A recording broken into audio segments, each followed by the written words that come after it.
we're lucky, we can get on the train, be in Hooterville before Uncle Joe wakes up and finds out we're gone. Uncle Joe won't wake up. For dessert, I slugged him with a double dose of pumpkin pie. That'll keep him out like a light till dinner. Oh, Mom, you're awful. Ain't it the truth? But you know, he's so nosy. It's the only way to keep him from coming into Sam Drucker's store and finding out we got him a watch for his birthday. And it'll work, too. A couple helpings of Mom's pumpkin pie is better than hitting him over the head with a club. Hi, gang. I should have used a club. Joe, why aren't you sleeping? I was, but I woke up. Had too much pumpkin pie. But pumpkin pie always keeps you asleep.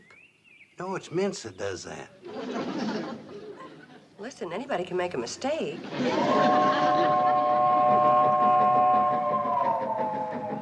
Well, so long, Uncle Joe. See you when we get back. What do you mean, so long? This is buying day, ain't it? I'm going into Drucker's store with you like I always do. Well, we're not going to buy much today, and the girls can help me carry it. They're young and strong. Meaning I ain't? Well, of course not. It's just that you've been working so hard around here lately. Thinking and planning. I have been pushing pretty hard lately. Sure. You've worked hard all your life. You're entitled to relax a little. You've done your share. Come on, girl. Bye. Bye, Uncle Joe. Save your steam, they're getting on. Bye, Uncle Joe.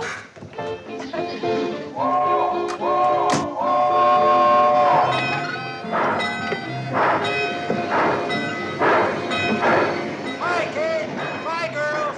Don't buy anything I wouldn't approve of.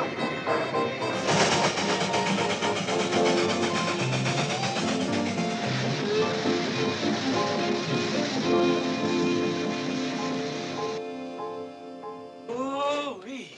It's Billy Joe Bradley and her mother and sisters. Ooh, they'll be coming by to pick up this watch for Uncle Joe's birthday. That Billy Joe's as pretty as the moon rising over Snively Swamp. What a beauty. Yeah. Real smooth movement, too. Yeah. Oh, Mr. Drucker, it ain't right for you to talk that way about Billy Joe. I'm talking about this watch. And you keep your mind on your work. Hi, Herbie. Oh, hi, Kate. Hi, Sam. Hi, Herbie. Gee, Billy. Hi. Here's Uncle Joe's watch, Kate. 14 karat, 17 jewel, just like you ordered. Oh, Sam. Girls, look, isn't that beautiful? Mom, that's lovely. Oh, that's... Here, give it here, Kate. I'll have it wrapped for you. Herbie. Oh, yes, Mr. Drucker. Herbie, you knucklehead. Look at the mess you've made. Do I have to? I mean, just hearing it was bad enough. Herbie, you 10-thumbed nitwit. Now, Sam, stop picking on him. It was Billy's fault, too. Herbie was just trying to help out. I'd like to help him out right out the front door. Now, Sam, you simmer down. Clumsy kid.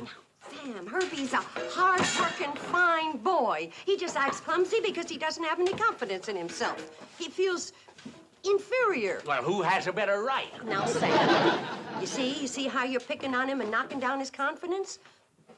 Let me talk to him. Maybe I can help. All right, Kate, but I'm warning you. When you talk to him, don't stand under anything loose. Lay off it, Sam.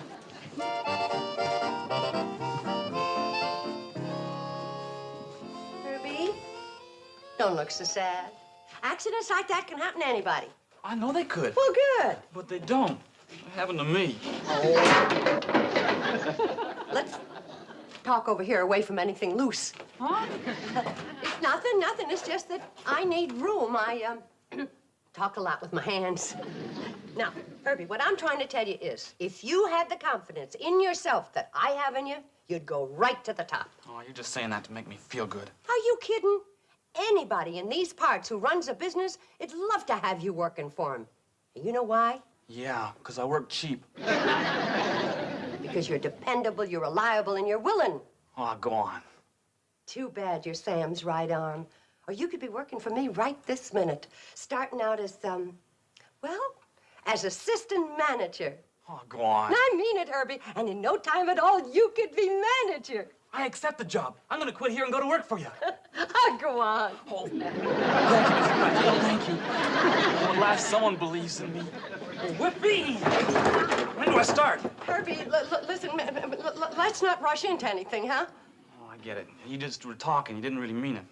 Nobody in this whole world needs me. Oh, I need you. I'd love to hire you. It's just that it's Sam. That's it. He needs you more than I do. I do? What for? See? Mr. Drucker doesn't care. I'm yours. Now, Herbie, before we go any farther, I got to straighten you out about something. Sure, Mrs. Bradley, and I want to thank you for hiring me as your new assistant manager because it's done more for my confidence than anything in my whole life. And what do you want to tell me, boss?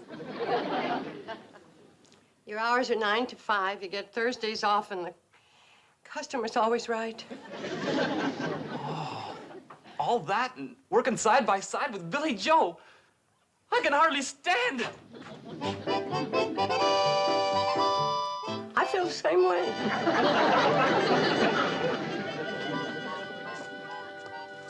Thanks, Herbie. Merci, Herbert. Thank you, Herbie. Well, Mrs. Bradley, what room are you going to give your willing and dependable assistant manager? Who? Me. Oh, yes, you. For a second, I didn't recognize the description. Well, I was thinking, why don't you take Uncle Joe's room and move his things into that big corner room that he's been wanting? Right, boss. I'll start moving the stuff right away. Willing and dependable assistant manager. Yes, boss? It's going to be a problem moving all those things with your arms full of groceries. So why don't you take them into the kitchen and take these into the storeroom? Oh, smart thinking. Well, I can see I'm going to learn a lot working with other smart thinking people. Here, I'll take them all. Oh, you can? Here, Herbie. Thank you, Herbie. Here you go, manager. Take it easy. Mom, the next time you get an idea to build somebody's character, Don't? don't. Well, Herbie, my boy. Here, let me give you a hand. Gee, thanks, Mr. Carson. There you are. Thanks a lot. Don't mention it. Hey, you better get barreling it, Herbie. The cannonball run off and leave you. Oh, I'm not taking the cannonball. I'm living here now. Mrs. Bradley made me the new assistant manager of this here hotel. Well, congratulations, Herbie. Thanks, Say, Bob. you're coming up. Hold on a minute. What do you mean, assistant manager? Oh, she says I'm bright and dependable and trustworthy, and I'm going far in the hotel business. Well, gotta get to the business of assistant managing.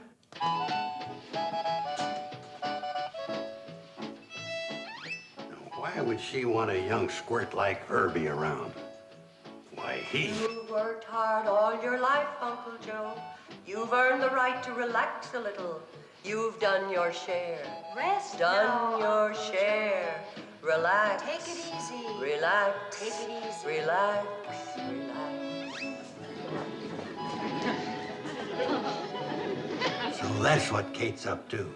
She wants to put me out to pasture just because I got a couple of gray hairs. Okay, couple of dozen.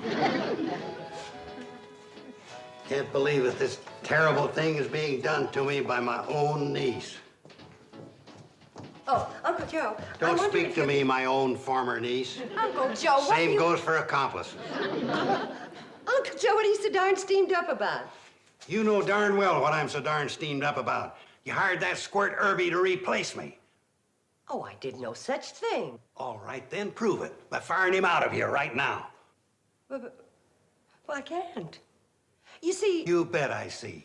Real good. I may be an old man with double chins to you, but I still got pride enough to hold them both up.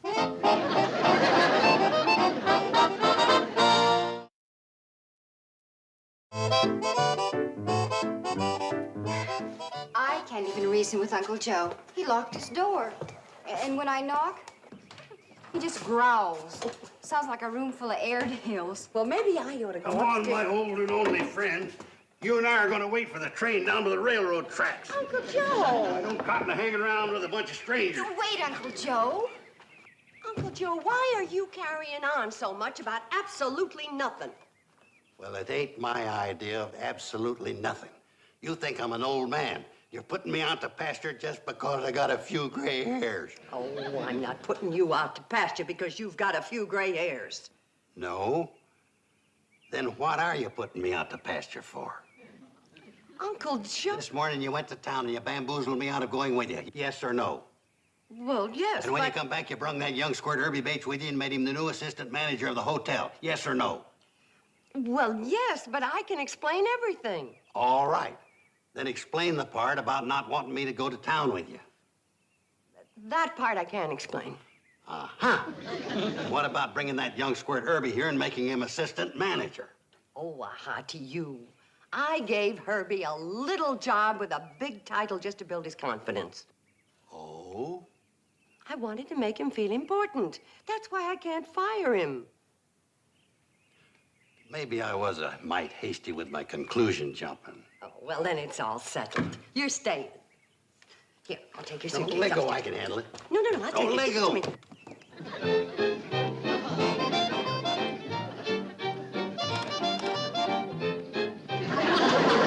Uncle Joe. Well, I travel light. Oh, fraud, you never intended leaving. Oh, there's just nobody else like you. Nobody could replace you, Uncle Joe. Mrs. Bradley, I'm all set to move everything out of Uncle Joe's room and put my own stuff in there, like you told me. Tell me that part again where you can't replace me. Well, Uncle Joe, I can explain everything.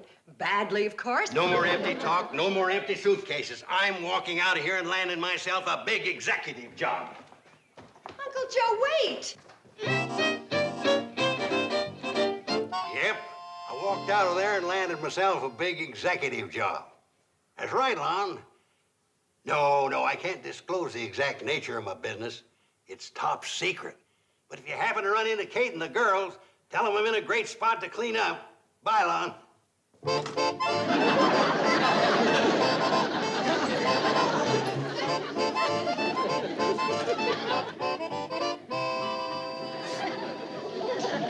Evening. Uncle Joe. Oh, Where have you Uncle been, Uncle Joe? Uncle Joe? You look like Mr. Carmichael, the funeral director. No wisecracks, please. I want a little service. What do you think you're doing? I'm registering for a room, and I demand the same respect you give other paying guests. Paying guests? Cash on the barrelhead for the best room in the place. Oh, but Uncle Joe, you... That's Mr. Carson. Mr. Carson? Now you're talking. I've just accepted an important position as executive vice president of one of Hooterville's leading industries. You may think my registering here as a paying guest kind of strange. Not strange. Ridiculous. The explanation is quite simple. I decided to be a guest here because it is convenient to my important executive work. And because the Shady Rest Hotel has always been famous for its fine management in the past. My key, give it to me. Boy, would I like to... Here you are, Mr. Carson. Sir. Thank you, Mrs. Bradley. Ma'am.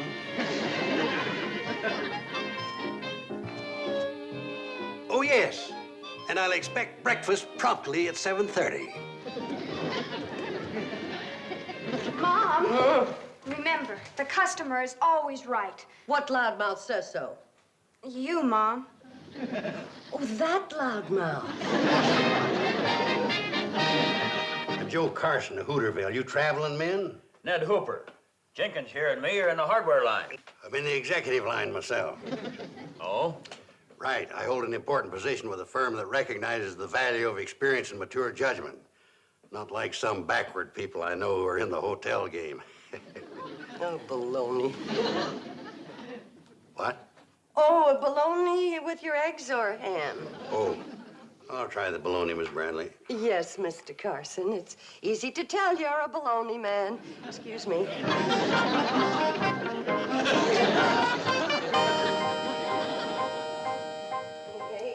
29, 30. Hey, Mom, what's the matter? 31. I'm counting to 10, so I'll lose the urge to kill him, but it doesn't work. Mom, how come he's acting this way? It's not like him. Oh, he just wants to prove to us what a valuable man he is and that we don't appreciate him enough. That's why he's staying here and bragging about his big executive job. A job that doesn't even exist. Oh, he's got some kind of job. He came home with money last night. My guess is that he's clerking in a drugstore or he's selling ribbons over a dry goods counter. Poor man. Mom, why don't we follow him to where he works and blow the lid off this whole thing? Oh, we couldn't do that on account of his pride. But we've got to do something. Honey, believe me, he's gonna get tired of pretending real soon and go back to being his own sweet, lovable self. Hurry up with my breakfast, or I'm reporting you to my colleagues at the Businessmen's Club. The service here is pathetic. Girls, we're going to follow Uncle Joe to where he's working and blow the lid off everything, including Uncle Joe. But how about his pride? Yeah, how about that?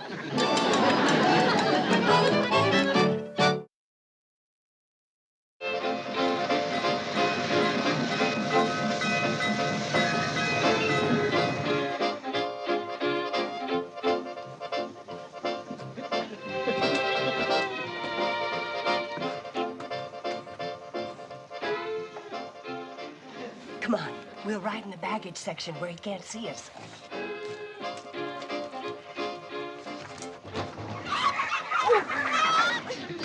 Hey, we forgot. It's market day.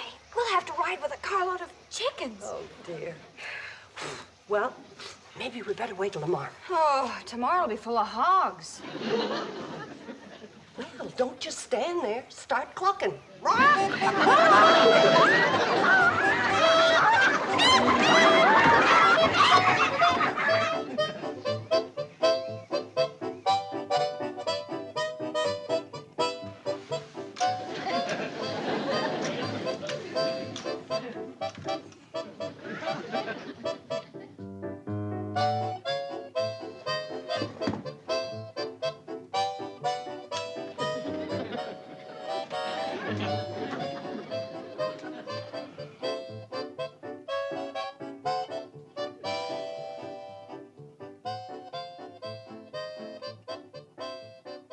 Give Uncle Joe a job as executive vice president of my store? Well, Kate, there's a lot less painful ways of going broke. Yeah, but Sam, if you told him that he'd be a great help to you, then he could quit that horrible job at Luke's Eatery and not be humiliated. Remember, he's one of your oldest friends, and you've known him for years.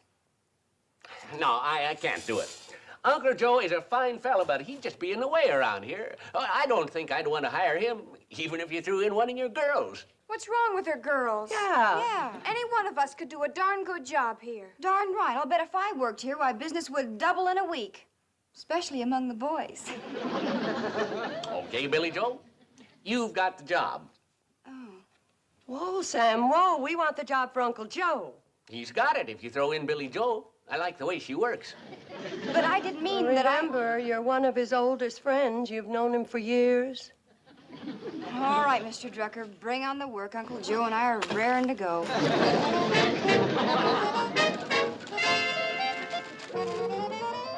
Sam, hiring me as executive vice president was the smartest move you ever made. Yeah, I've been thinking about that. I'll tell you, you won't even know this business when I get through with it. Yeah, I've been thinking about that, too. Hey, what's this? A bill for $33.87 from McGonigal, the printer? Oh, that must be for those 20,000 advertising circulars I had printed. Part of my clever promotional scheme. 20,000 advertising circulars? There are only 3,000 people in the whole county. I said my scheme was clever, not perfect. Joe, since I made that smart move of hiring you as my vice president, my business has suffered 4 major disasters. Say, you the fellas that put up that poster in the town hall about minding kids and livestock for free? Correction, 5 major disasters. Quiet in front of customers, Sam. Yes, madam. You've come to the right place. Drucker's always lives up to their advertising claims. I expect to be a very sick man when I hear about it, ma'am. But what advertising claims did I make? Oh, here's some of the circulars. See for yourself, Sam. Notice, as part of our new policy, Drucker's store will cheerfully take care of all children and livestock while parents or owners are shopping. You see, Sam, now folks don't have to stay home because they got nobody to look after the kids and the pets. They come here and shop, and we take care of everything, just like the big stores up the city. Shrewd, huh? Not bad, Joe. And look, it's getting late. I gotta get started.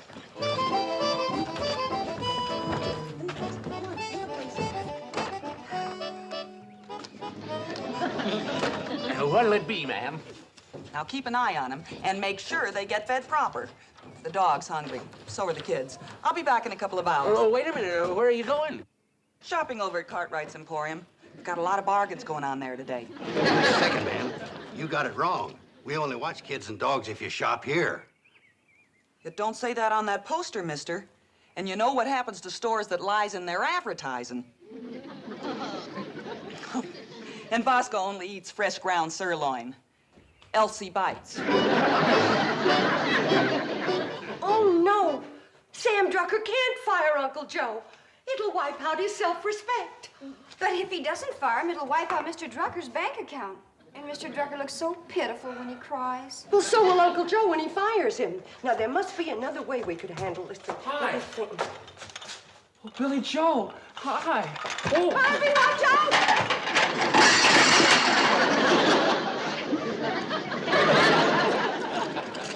That's it. That's what? Another way. A secret weapon, sometimes called a Herbie Bates.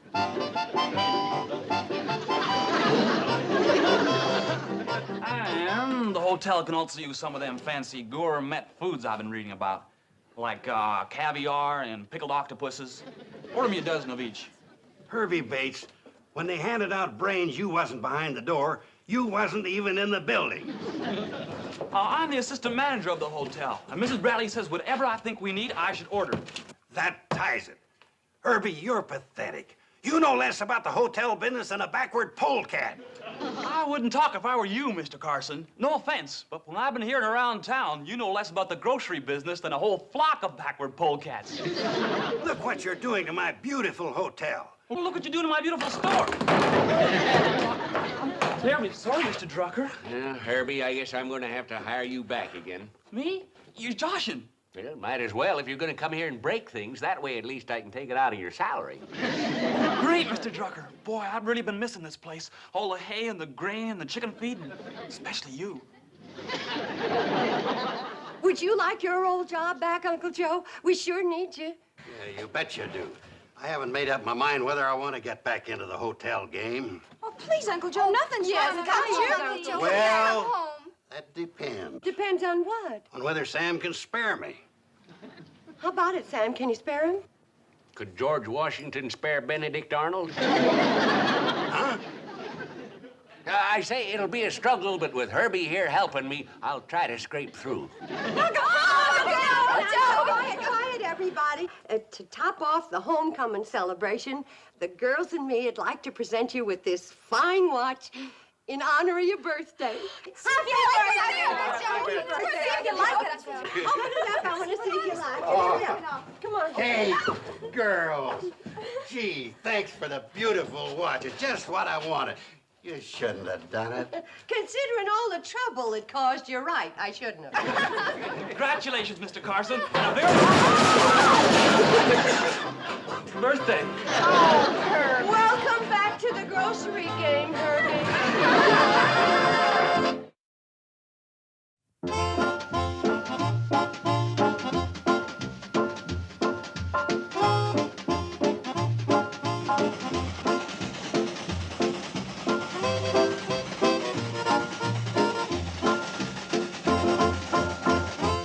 We'll be here in 4 minutes.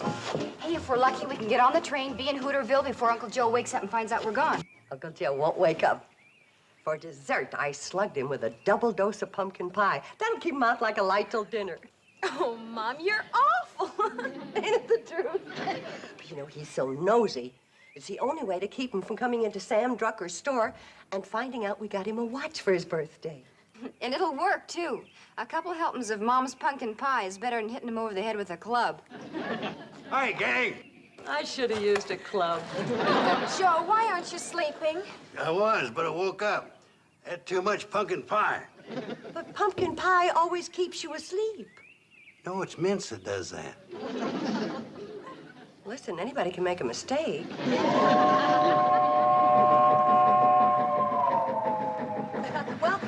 Uncle Joe. See you when we get back. What do you mean, so long? This is buying day, ain't it? I'm going into Drucker's store with you like I always do. Well, we're not going to buy much today, and the girls can help me carry it. They're young and strong. Meaning I ain't? Well, of course not. It's just that you've been working so hard around here lately. Thinking and planning. I have been pushing pretty hard lately. Sure. You've worked hard all your life. You're entitled to relax a little. You've done your share. Come on, girl. Bye. Bye, Uncle Joe. Save your steam, they're getting on. Bye, Uncle Joe.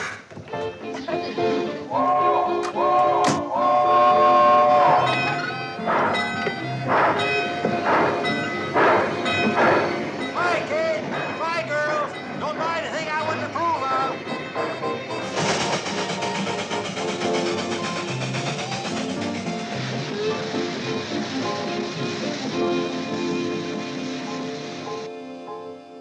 Ooh-wee.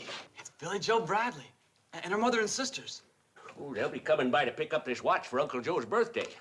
That Billy Joe's as pretty as the moon rising over Snively Swamp. What a beauty. Yeah. Real smooth movement, too. Yeah. Oh, Mr. Drucker, it ain't right for you to talk that way about Billy Joe. I'm talking about this watch. And you keep your mind on your work. Hi, Herbie. Oh, hi, Kate. Hi, Sam. Hi, Herbie. Gee, Billy. Hi. Here's Uncle Joe's watch, Kate. 14 karat, 17 jewels, just like you ordered. Oh, Sam. Girls, look, isn't that beautiful? Mom, that's lovely. Here, give it here, Kate. I'll have it wrapped for you. Herbie. Oh, yes, Mr. Drucker. Herbie, you knucklehead. Look at the mess you've made. Do I have to? I mean, just hearing it was bad enough. Herbie, you 10-thumbed nitwit. Now, Sam, stop picking on him. It was Billy's fault, too. Herbie was just trying to help out. I'd like to help him out right out the front door. Now, Sam, you simmer down. Clumsy kid. Sam, Herbie's a hard-working, fine boy. He just acts clumsy because he doesn't have any confidence in himself. He feels inferior. Well, who has a better right? Now, Sam, you see how you're picking on him and knocking down his confidence? Let me talk to him. Maybe I can help. All right, Kate, but I'm warning you. When you talk to him, don't stand under anything loose. Lay off it, Sam.